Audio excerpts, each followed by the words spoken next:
Hi, and welcome to the Good Goobyes Funeral Myth-Busting podcast.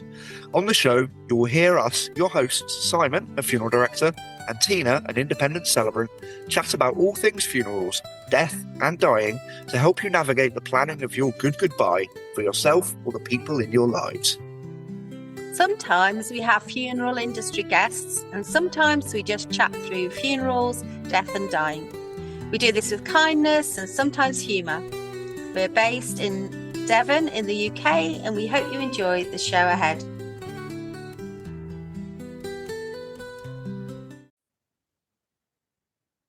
Hello, and welcome to Good Goobyes with me, Si. And with me, Tina. Today, we are going to talk about a little bit of a squeamish subject.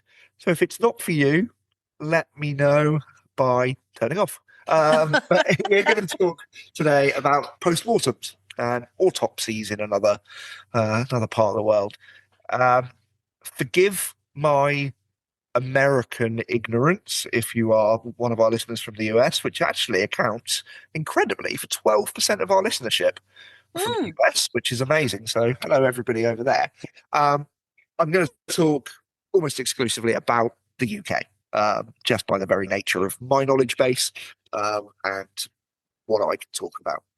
So, Tina, I'm going to start with you because this is a fair question to ask someone to get a good answer before we start. What do you know about postmortems? It's a bit of a cheat because you were a nurse. But what it is a bit of a cheat, really. What I know about postmortems is that not everyone has one. Yep. Yeah. I know that often they're performed not because anything has gone amiss, but because the death has been unexpected. That's kind of something I believe. And I think that they happen because there needs to be somebody understand the cause of the death so they can put it on the certificate. If I was simplifying my knowledge, I'd probably say those three things. And I think all three of those are absolutely valid. The simple explanation that I was given, and anyone in the industry recognises this name, then give us a shout out because this is going back 15 years. A lady called Sheila Dix, who was my tutor at Salisbury College of Funeral Sciences all those years ago, said the coroner by postmortem investigates deaths caused by accident or design. And I love that phrase. These days, they don't like to use accident because that implies no one's to blame. But that's where the design side comes in. So should this death have occurred? Should it not have occurred? That's the coroner's kind of job. A post-mortem is a doctor cannot with certainty say, this is what this person has died of for me to write on the medical certificate for cause of death. I don't have that answer. I don't know that they have had cancer for the last 8 months and that was going to kill them. So the doctor will say, I can't write that. I can't sign that certificate. So it goes to the coroners to do a post-mortem examination to determine the cause of death. That's the simple facts of it. And often it is reassuring to the family because, if it's an unexpected death, somebody just died suddenly at home, and the family obviously are just bemused by that. They often say things like, well, I saw him on Saturday, he looked all right, he seemed all right. Then to have some form of answer that there might have been something medically happen that just wasn't obvious is helpful. Yeah. And I think the important thing to know and to put people's minds at ease, certainly from a funeral director's point of view, I like to point out that post-mortem examination of the deceased is in stages. So they're going to do scans and bloods and toxicology and things like that way, way before they start doing an invasive sort of full autopsy as you imagine it, a full kind of internal examination. Because 99% of the time, they can see what the cause of death is from blood. And from a CT scan, they could do a scan and go, well, there you go, there's a bloody great tumour. So yeah, it's not something that is immediately, oh, they're going to cut them open, they're going to do this, they're going to pull their heart out. They're going to do... That's not always the case. And I think Yeah. it's important to kind of say. And I think that is really helpful to people that, you know, nothing is done that doesn't need to be done. So there's like stages to the level of inquiry that the postmortem team will be doing to get an answer around how that death happened. And even in an expected death, it can still be a case of wanting to know more about what the death, you know, what caused the death. Yeah. So a bit of family closure, I think, is quite useful for that.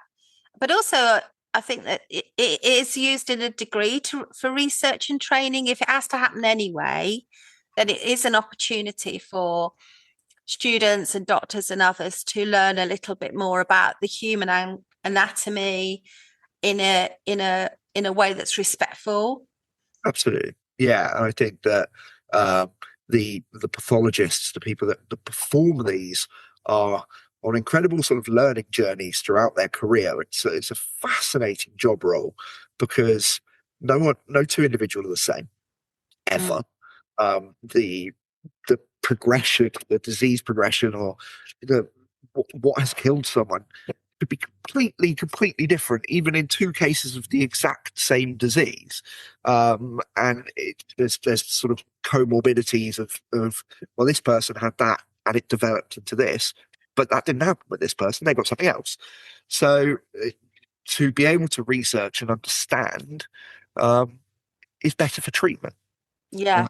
Like any way we can do that for the people that are left behind, Yeah.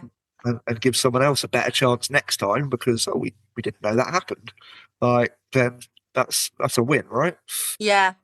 And thinking about it from the family's angle, I think that it can be unsettling for some families to think that their person's in a place having a post-mortem, and just to be aware that they will be treated with incredible respect. Also, that people are looking for answers for you, you know, and to remember that that's why this is happening.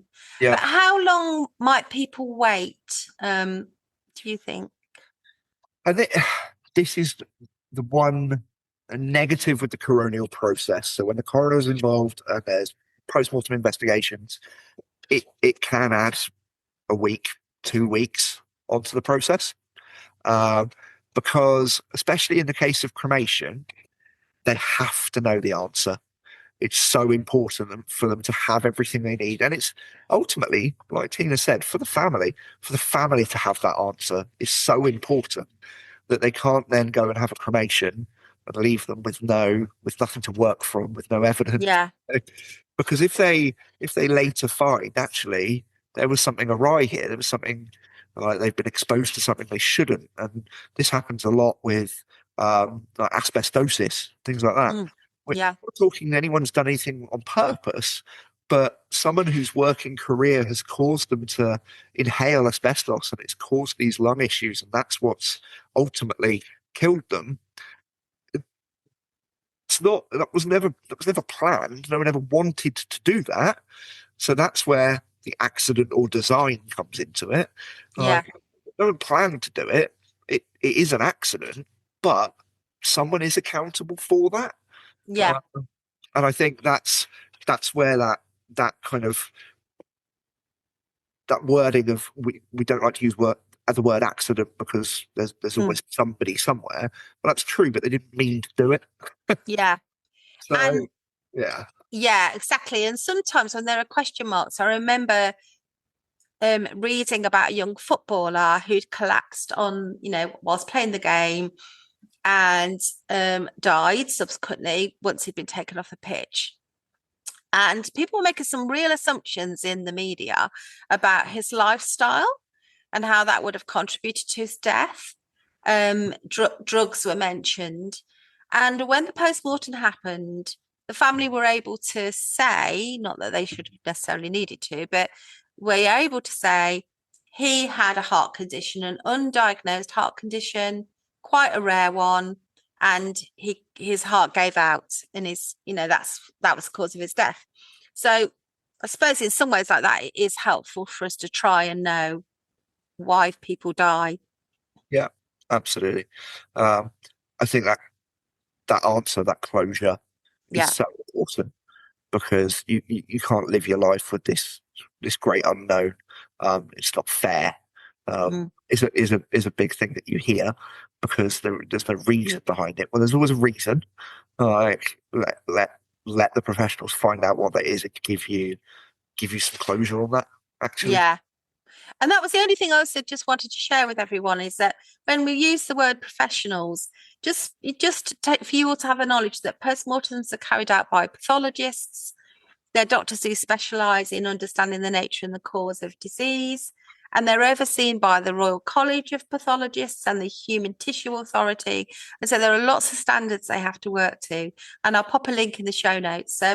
But your person is in safe hands, I guess, is what we want you to know. yeah, very, very much.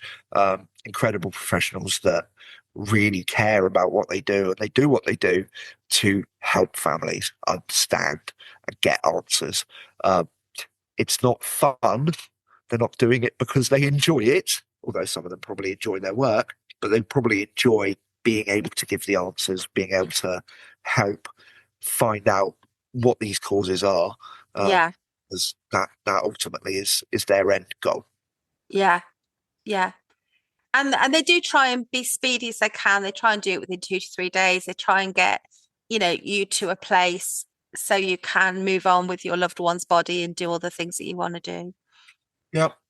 But yeah, it's a hard word to hear, and people get scared about autopsy, postmortem, coroner, all these terms.